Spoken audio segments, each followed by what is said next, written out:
નમસ્કાર મિત્રો, સ્વાગત છે તમારું અમારી YouTube ચેનલમાં। તો મિત્રો, ગુજરાત સરકારનું જે આદિજાતિ વિકાસ વિભાગ છે તેમના તરફથી ખેડૂતો છે, પશુપાલકો છે, તે સિવાય મિત્રો વિદ્યાર્થીઓ માટે અલગ અલગ યોજનાઓ અમલમાં છે। તો આ તમામ યોજનામાં વર્ષ 2024-25 માટે ઓનલાઈન અરજીઓ શરૂ કરવામાં આવેલી છે।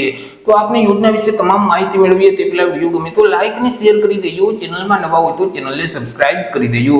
તો ચાલો મિત્રો, વિડીયોની શરૂઆત કરીએ।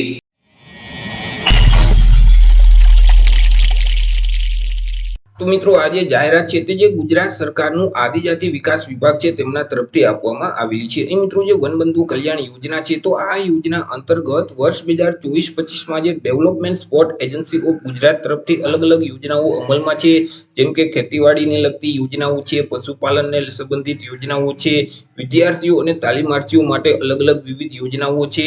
તો આ યોજનાનો લાભ મેળવવા ઈચ્છા ધરાવતા જે અરજદારો છે તેમની પાસેથી અરજીઓ મંગાવવામાં આવેલી છે। મિત્રો, અહીં યોજનાનો લાભ મેળવવા માટે તમારે અરજી ફોર્મ છે તે ઓનલાઈન ભરવાનું રહેશે। ઓનલાઈન અરજી ફોર્મ જે ડીસેક નું પોર્ટલ છે, dsec.sahay.gujarat.gov.in નામની જે વેબસાઇટ છે તે વેબસાઇટ ઉપર જઈ તમારે ઓનલાઈન અરજી ફોર્મ ભરી દેવાનું રહેશે।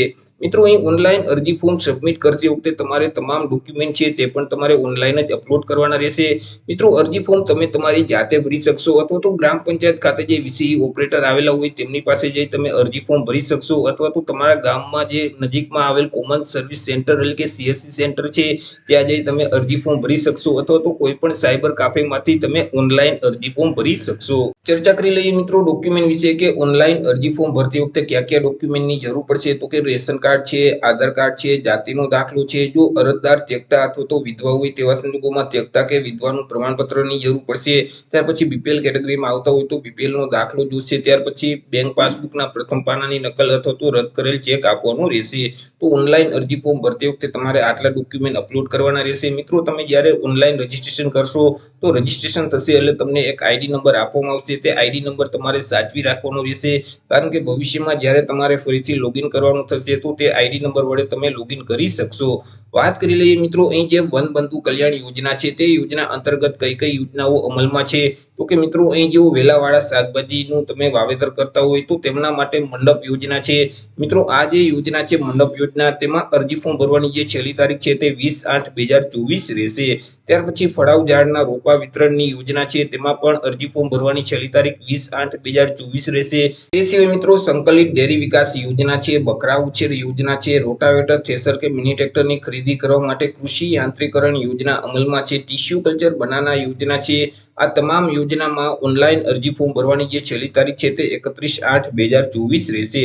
ત્યાર પછી વિદ્યાર્થીઓ માટે વ્યવસાય લક્ષી તાલીમ યોજના પણ અમલમાં છે, તેમાં અરજી ફોર્મ ભરવાની છેલ્લી તારીખ છે તે 28/2/2025 રહેશે। મિત્રો, હાલ અત્યારે આ તમામ યોજનામાં ઓનલાઈન અરજી ફોર્મ શરૂ કરી દેવામાં આવેલા છે। તમે જે ડીસેક નું પોર્ટલ છે, dsec.sahay.gujarat.gov.in તે વેબસાઇટ ઉપર જઈ ઓનલાઈન અરજી ફોર્મ ભરી શકશો। મિત્રો, અહીં અરજદારોએ એક સાથે એક કે એક કરતા વધારે યોજનાનો લાભ મેળવવો હોય તો એક કે એક કરતા વધારે યોજના પસંદ કરી અને એક જ અરજી ફોર્મ સબમિટ કરવાનું રહેશે। અને મિત્રો, અહીં યોજના માટે જો જરૂરી વિગતો અથવા તો પુરાવા છે તે તમારે ઓનલાઈન અરજી ફોર્મ ભરતી વખતે સબમિટ કરવાના રહેશે। એટલે કે આપણે અહીં જે ડોક્યુમેન્ટ જોયા તે તમામ ડોક્યુમેન્ટ મિત્રો તમારે ઓનલાઈન અરજી ફોર્મ ભરતી વખતે અપલોડ કરવાના રહેશે। તો આવી રીતે મિત્રો, ગુજરાત સરકારનું જે આદિજાતિ વિકાસ વિભાગ છે તો તેમના તરફથી જે વનબંધુ કલ્યાણ યોજના અંતર્ગત ખેડૂતો, પશુપાલકો અને વિદ્યાર્થીઓ માટે અલગ અલગ યોજનાઓ અમલમાં મૂકવામાં આવેલી છે કે જે યોજનામાં ઓનલાઈન અરજી ફોર્મ શરૂ કરવામાં આવેલા છે। તો આશા રાખું છું વિડીયો પસંદ પડ્યો હશે। વિડીયો પસંદ પડ્યો તો લાઈક અને શેર કરી દેજો, ચેનલમાં નવા હોય તો ચેનલને સબસ્ક્રાઇબ કરી દેજો। ફરી મળીશું એક નવા ટોપિક સાથે એક નવા વિડીયોમાં। ત્યાર સુધી જય હિન્દ, વંદે માતરમ।